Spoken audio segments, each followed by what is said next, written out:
Welcome to Las Patronas podcast. I'm Alisa Mayoral. And Luz Corral. And today we're going to talk about Investing, the good, the bad, and the ugly. What was that? I'm like the fucking ugly. First I'll start with a good story because I actually got into investing before you did.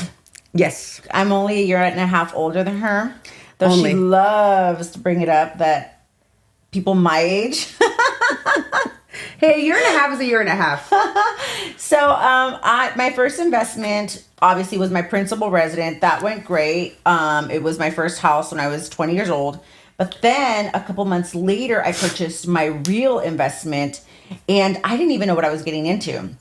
So I think I was in the real estate industry at that point, maybe about 3 to 6 months. So I was fairly new. The only transaction I had done was my purchase of my own home, and I was helping like a couple buyers. I don't even think I had closed their escrows yet.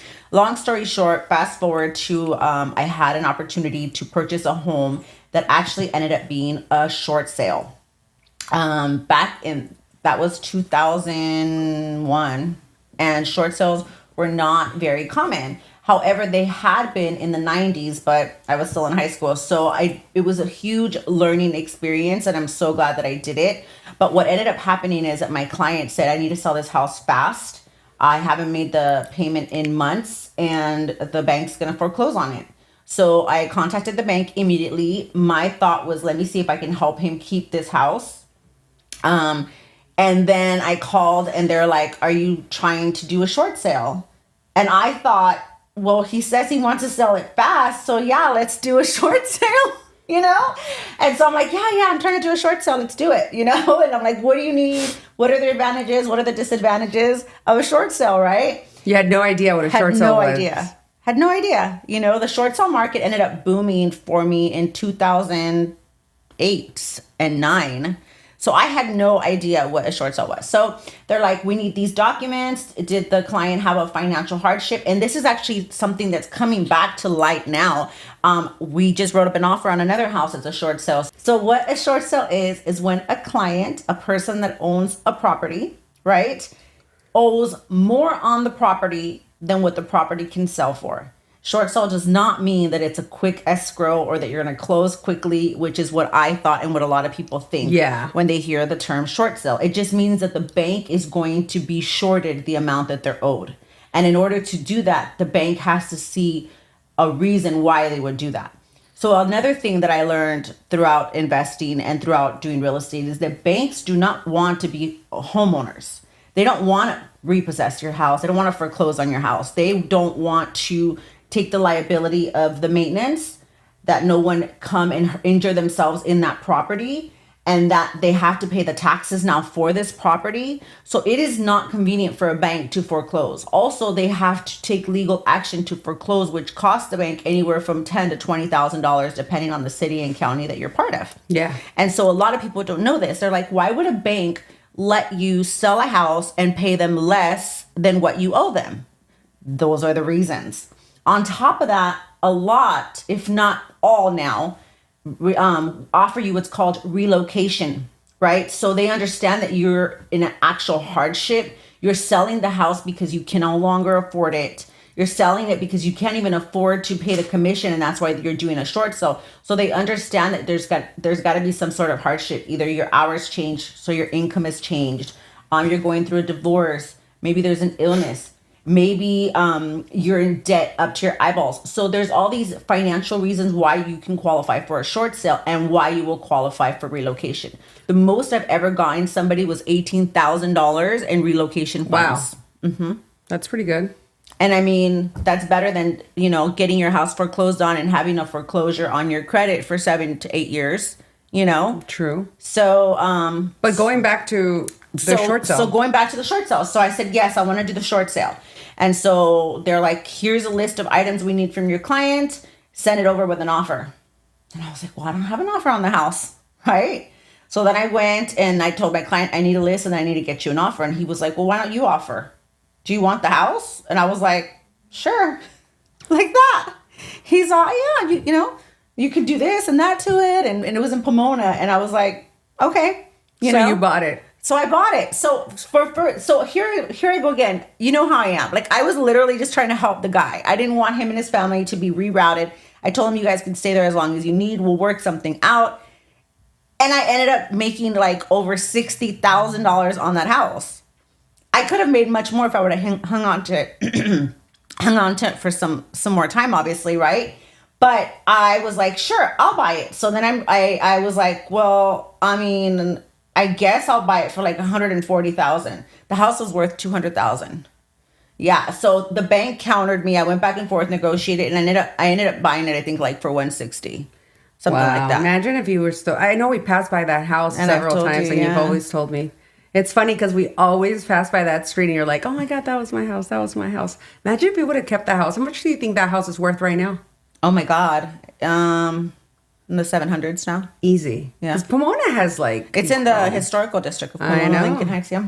So what'd you do? I mean, you bought the house, and did you fix it up? No. You just resold it right away? Yeah. Unfortunately, at the time, I was married.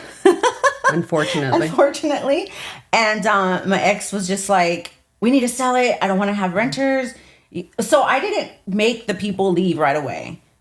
You know how I am. I'm not the best landlord. I'm better with Airbnb. Well, you are the best landlord to the renters. She's not the best landlord to the business partner. Just clarifying that. And you know what? That's another point about investing. You have to know your strengths and weaknesses. And there were my people that everybody in the house worked.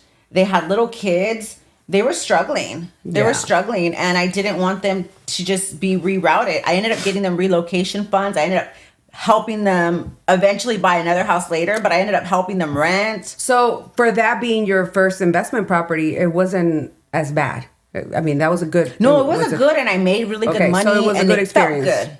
It's super good, and I felt good. At the end of the day, I felt like, look, I made all this money. That was just on the resale of it. I made commission on both ends. I made quite a bit of money, and I didn't put any money into it besides the down payment. Which was like 3% back then. I think it was. So yeah, it was a great investment, and it was a learning experience because I did at that point learn that I was not a good landlord. We're talking about investments and the good, the bad, and the ugly, obviously. So this is a good experience. And then let's move on to... What about you? Did you ever have a good... We've had a lot of good... We've had some really good investments together. No. We together. I thought by myself. Yeah, by myself, I never lost money. I bought my first condo and then sold it and bought a house. Unfortunately, I bought it right before recession. And yes, I bought it for $784,000. And within less than a year, the house was worth about $400,000. So that's when recession happened and I couldn't make the payments anymore. And I literally had to let go to do a short sale on the property. And it's funny because... And I wasn't your agent. If I would have been your agent, you would have scored. Oh, for sure. And if I would have kept that house, if I would have been able to keep the house, do a loan modification, do something, At that point, I was just so over. I was so over everything that I was like ready to go. Just like I threw the towel. I wish I did it. I wish I would have had someone to tell me, you should have done this differently. So that's tip number 2. So tip number 1, learn your strengths and weaknesses. Tip number 2 is don't get emotional about investments. You made an emotional decision, not a strategic one. Oh, absolutely. Because I was going through a breakup. I was going through a job change. I was going through some personal stuff. It was very personal. And you know what?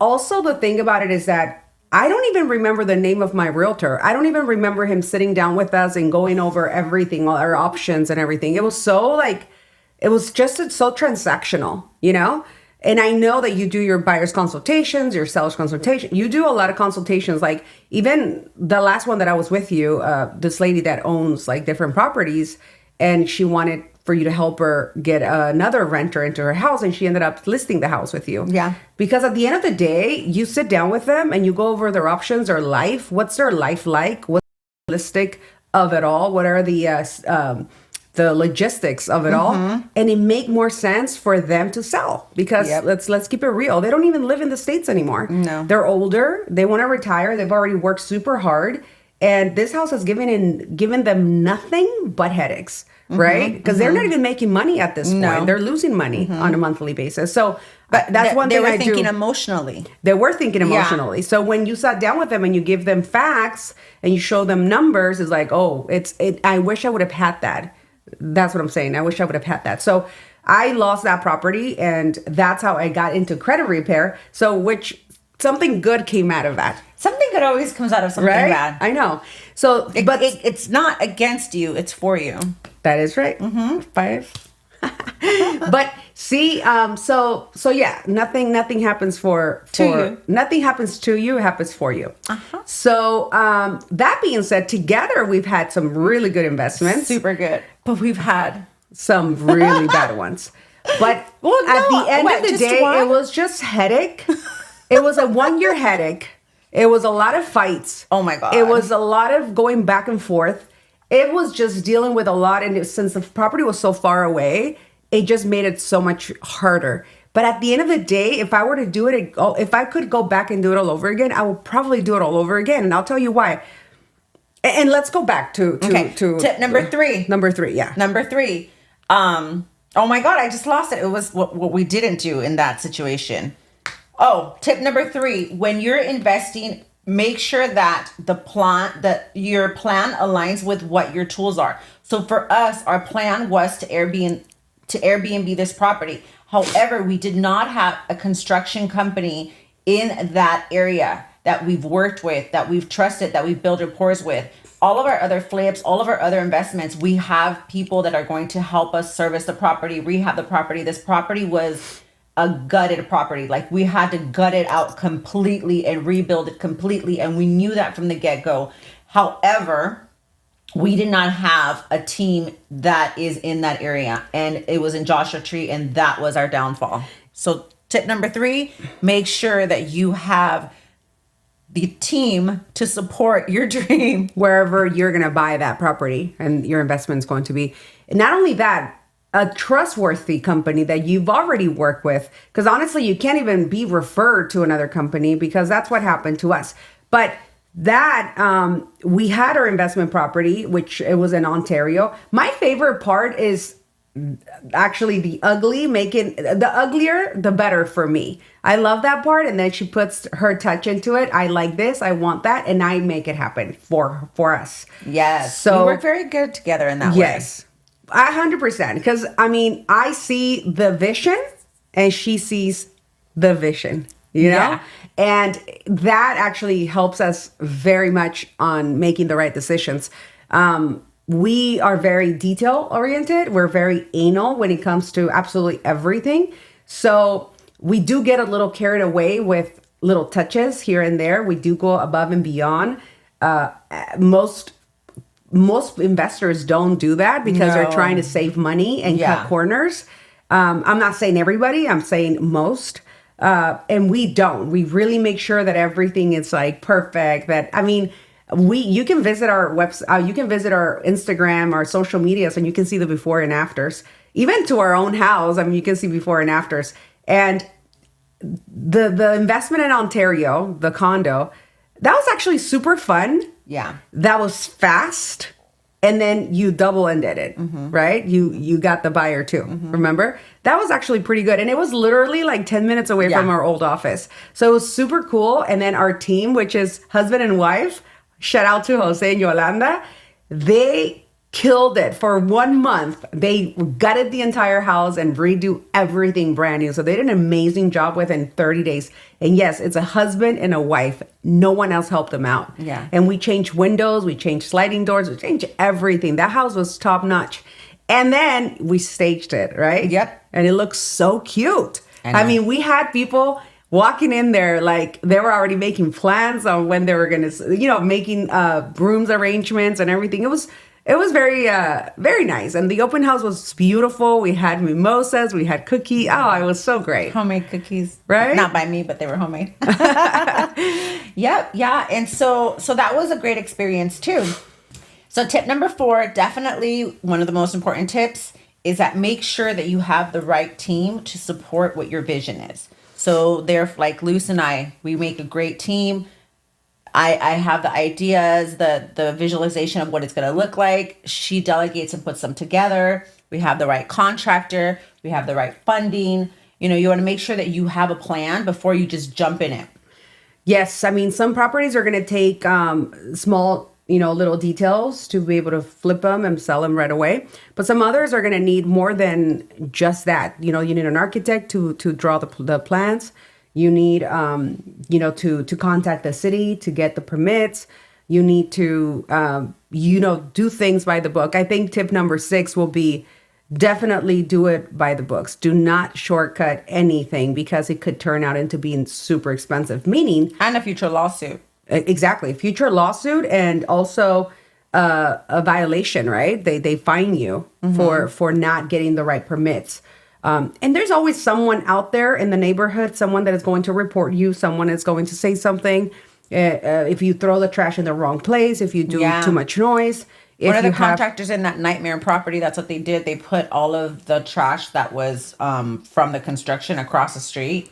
And it was you could tell that it was from our remodeling project. And then the city called us and they're like, if you don't pick it up today, you will get a fine. So here we go, 3 hours from where we're at, driving with our friend and picking up the trash ourselves, which it was a lot. It was a lot and it was heavy. It wasn't no easy job. Because we couldn't find anyone out there. We couldn't find anyone out there. Do your research. Yes. And make sure that you're going to have a team to support you. So to end it up, I mean, let's talk about the ugly. We talk about the beautiful parts of it all. We talk about how much we enjoy it because we do really enjoy it. We didn't talk about how much money we've made in some of these potential investments, which makes it all the while worth it.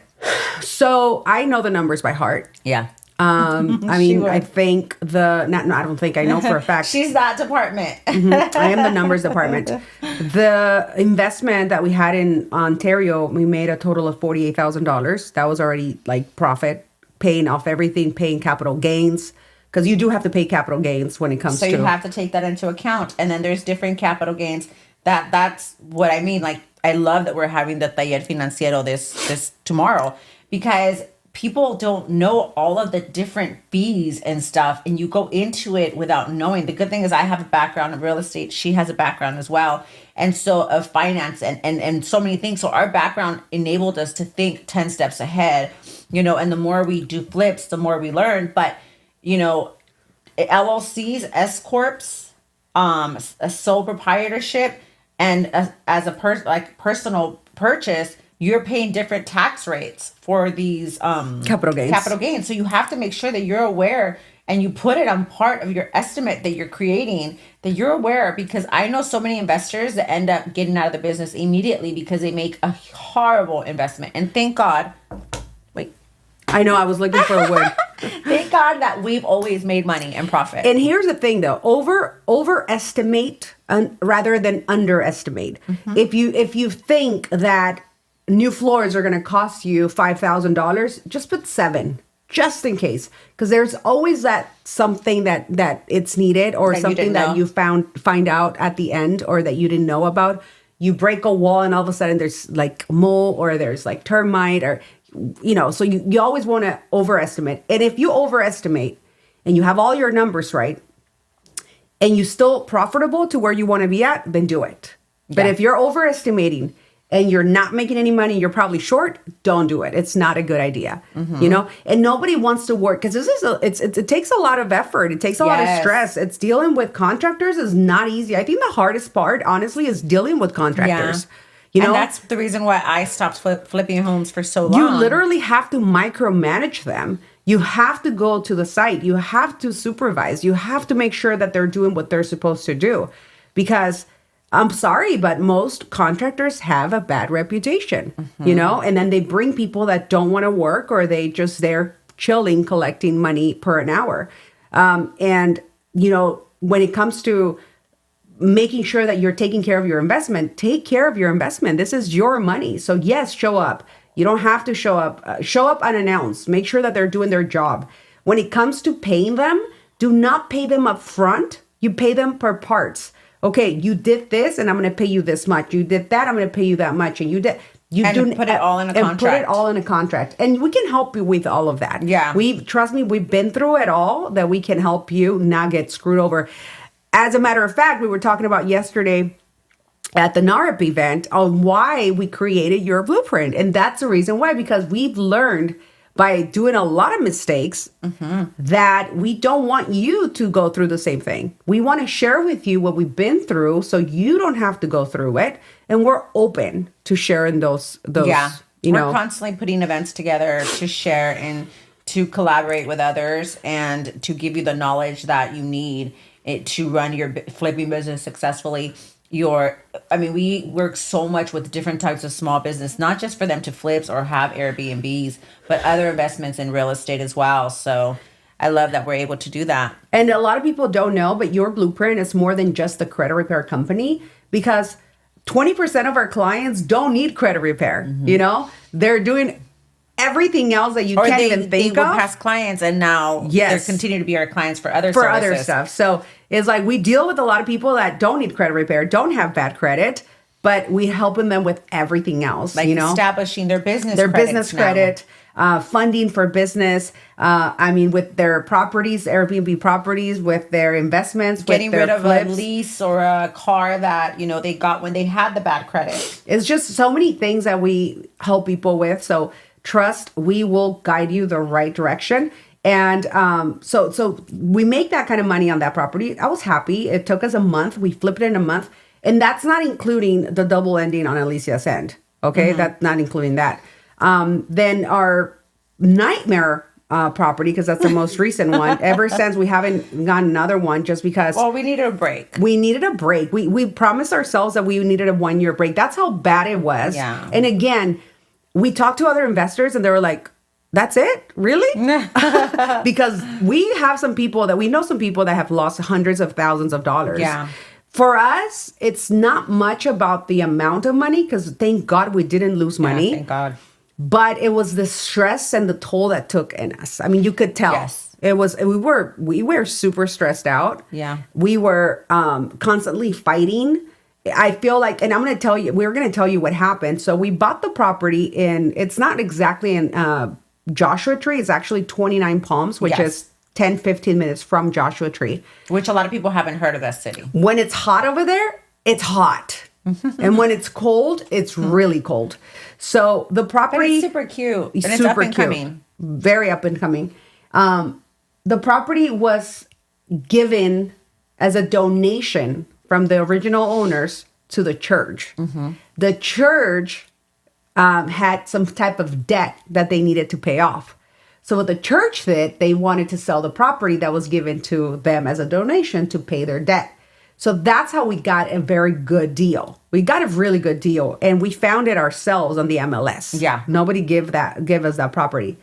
We went to go see it, and honestly, it looked like a haunted house. It's tiny, 500 square feet. Was it 500? 500. No. It was 600. 600, I'm sorry. 600. Still. 600 square forgot feet. that. There were still clothes. There was still furniture. There was still personal stuff. There were Yeah. still shoes. Everything. It was And it like was the so spirits were sad, still there. Right? It was so sad. I felt like it just had such a no light to that place. It was dark. It was. I don't know how someone lived there. I me neither. And I still remember the smell. Like I can smell it right now. And walking in there, I remember Alicia's face was like, what did we just do? And I was like, listen, everything's going to be fine. Don't worry about it. Everything, trust me. You know, I'm that kind of person, like cheering her up. Because she was like, I just don't see the end. Da, da, da, da. Anyways, make a long story short, we hired a contractor that was referred to us by another realtor. And I'm going to give it to you fast, okay? Because this is kind of long. And this guy ended up being fraud. He literally went to the property to give us a quote, but he actually did some work. He brought a wall down and sent us a video. Okay, almost like, hey, I already did something. Now I'm hired, kind of a thing. Because he was referred by another person that she knew. That I've known for a long time that said he had done multiple flips with him in that area. We were like, all right, let's do it. Made the mistake of not having, we did have a contract, but the contract wasn't specific enough. And I am like a stickler. I am so thorough with my contracts. Again, though, during this time, we're planning a wedding. It was 2020 during the pandemic or no? 2021. 2021. So we were That was still- reestablishing we were reestablishing and hiring new people and growing Blueprint. So that was another thing. Guys, make sure that you don't miss steps because you're so busy. Because being so busy and not calculating things right Will and not cost you. writing things right will cost you so much. So he was supposed to get permits. He was supposed to go every day and do this and do the other because we extended the property. It was only 600 square feet. We turned it into 1,000. But it was gonna be 1,200. It was going to be 1,200 square feet. We added a deck. We added another bathroom, a full-on bathroom. We just did so much to the property, and we also wanted to be super cute. Yes. So we did Good like quality. everything. It turned out so it turned great. out so cute. Yeah. So ended up being that the city went and give us a notification that we were doing everything without permits. That was red flag number one. We were like, what the heck? We were supposed to get permits. Then we ended up going over there and the job was sloppy. Clearly they had not been working on the property for 2 weeks. They were doing bits and pieces here and there. And it was just it was bad, right? Yeah. It was really bad. The wall was completely down. Now we have no walls, right? It was just a shit show.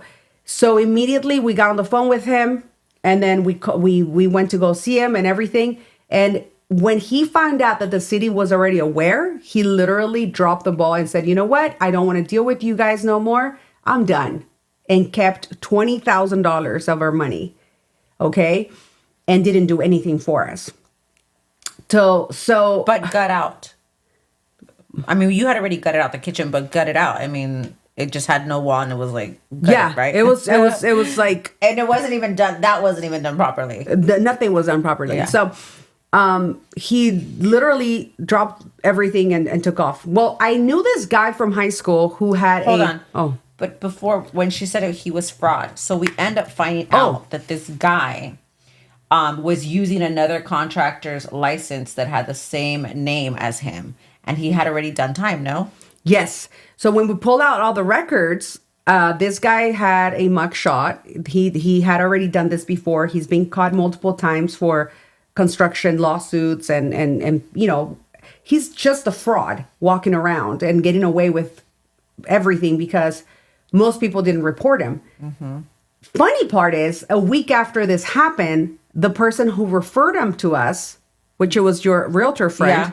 called us and said, hey, how is everything going? Oh, by the way, There's another guy that he did the same thing to at the same time. So this guy is going around and taking people's money without doing all the work, and he finds reasons to drop the job. We have a very good ending story with this, but I knew this guy from high school who had another construction company, and I talked to him. I thought, hey, he's been reaching out to me, offering me. He sees what we do, so he's like, let's do business together. He looked legit, everything, blah, blah, blah. And you know him since high school. And I known him since high school. I was like, there's no way he's going to do me wrong. There's no freaking way he's going to not do what he's supposed to do, right? Had a contract with him, came to our office. Yes, he did most of the work, but it took him almost a year to get it done. And it was supposed to be a 3-month project? It was a 3-month project. It took him almost 11 months and tons of headaches. I was calling him every week. He wasn't answering. He was in Mexico for the most part. He had just had a baby. He was getting married. He was getting, I mean, it was just constant excuses. But yet all over his Instagram, he was having that great life in Tijuana, Mm-hmm. And it was so hard to get a hold of him. People weren't showing up to work. We had to hire people to go and supervise the job. We had to pay those people to top it off whatever we've already paid him. He always underestimated cost, and we ended up paying more for stuff. The roof was a shit show. They were supposed to do what's it called? A guaranteed, on the warranty, roof. Yeah. And that didn't happen. We had a problem with the roof right away, and it was brand new, and it was a problem. I mean, little things here and there that kept happening. The closet ended up being super small. This guy didn't know what he was doing, honestly. Like the hangers wouldn't have fit in the way that he did it. Yes, it was just ridiculous. So I ended up firing him 2 weeks prior to finishing the property. Excuse me. And we ended up finishing everything ourselves. I ended up hiring people here, hiring people there. And we ended up finishing the property. We staged the property ourselves. And with the help of some of our friends that came over, I mean, Viviana came and smudged the property. Because yes, it felt like there were spirits there. And the little boy that wanted to play. And to be quite honest with you, we could have sued him too, the second person. But even suing someone takes so much effort and so much work. I'm yawning too. And so much, it takes a toll on you. So to make a long story short, now that I'm at the end, we ended up selling the house. We made a profit of $32,000 already profit. That was like our profit because Alicia was the actual realtor. If Alicia wasn't the realtor, then our profit would have been a lot less. But was it $32,000 worth a whole year of stress going back and forth? Yes. No. So it was not worth it. Number 5, make sure that you... No, we're already on tip number 7. 7? Yeah. Like we've actually been numbering them? Really? Yes. Okay. So tip number 7, make sure that you're accounting an actual income for your time. Like Luz just said, if you were to divide, what was it? 32,000 by 11. That's what? A month. 3,200 a month? Between 2 people that are working on this deal. Yeah, no, our time is worth way more than that. So the only good part about it is like the house turned out super cute. I'm pretty sure the people that live there now are really enjoying it because we did a pretty amazing job. Number 2, the experience, the experience that we took, although it was bad and it was good, the nights that we went over there to work on it ourselves, the friends that came over and we all spent the night there, and then the little bars that we went to go see, that we went to visit because we were staying there. We took our family there. We took the dogs there. I still haven't gone to the gay bar. I know. We got to go back. What about, tell them about Anna and you. That was fun. I wasn't there either. I was working, but my friends really showed up. Like literally, like some of them came from San Diego. Some of them came from just local. But Anna and I rented. Anna, her friend. Anna, our friend, rented, and I rented those digging tractors. You know, the small ones. At Home Depot, and we literally cleaned out the entire property, like, because it was really bad. But that was our first time using it, right? So we had so much fun. However, one of the cables for electricity was so low. Anna almost took the cable. That would have been a shit show. Anna almost took down the deck as well. And well, they were like, I saw video. They were like having a good old time on that tractor, running back and forth. I don't even think you guys were you being serious when you guys were doing that? No, we were fine. That was just for the Instagram. But everything else, no, it was like the tractor got stuck under the deck, and I was like, Anna, if you effed up this deck, Alicia's gonna cut you and my neck. Like, this is like crazy. I got so stressed out. When everybody went and we rented a U-Haul, and we literally brought things from our house and from the office to stage the property. And the cutest thing is that it turned out so cute that they bought everything with the house. Yes, the buyers wanted everything that came with the house. It was so nice. I mean, honestly, I would have bought the house the way it was too. So again, you have, the goods, the bads, and the horrible. But although we've been through it all, I can't wait to have our next one. I can't wait to do it all over again. I think the experience that you gain from doing it, it's going to pay off. Yeah. And not only that, but it's something that I really enjoy doing. I know you like it. I like bits and pieces of it. But, I feel that for one, I need my honeymoon before we go on another flipping extravaganza. And then also more support, with our other businesses because flipping it can be ugly, but it has been fun. I Yes. think maybe we'll flip like another house before the end of the year after our Thailand trip. Let's see. Yeah, so that Thailand is in December, so I don't think it's So gonna happen. maybe we'll buy it right when we come back. Because December is always the best month to buy But investments. if the right opportunity comes, I mean, that's what we're gonna do, right? Right.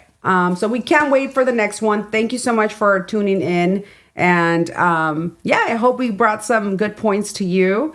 And if you guys have any questions, you can always reach us. You know where to find us. I'd also like next time to talk about other types of investments because there's so many more. There's actually 5 main ways to invest in real estate. So maybe we'll talk about that next time.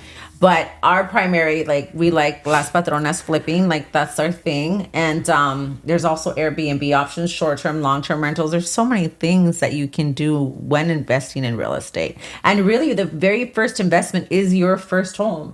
You will always continue to gain equity even when the markets shift, and have that where you're holding on to a great piece of investment. So there you go. Can't wait. Can't wait.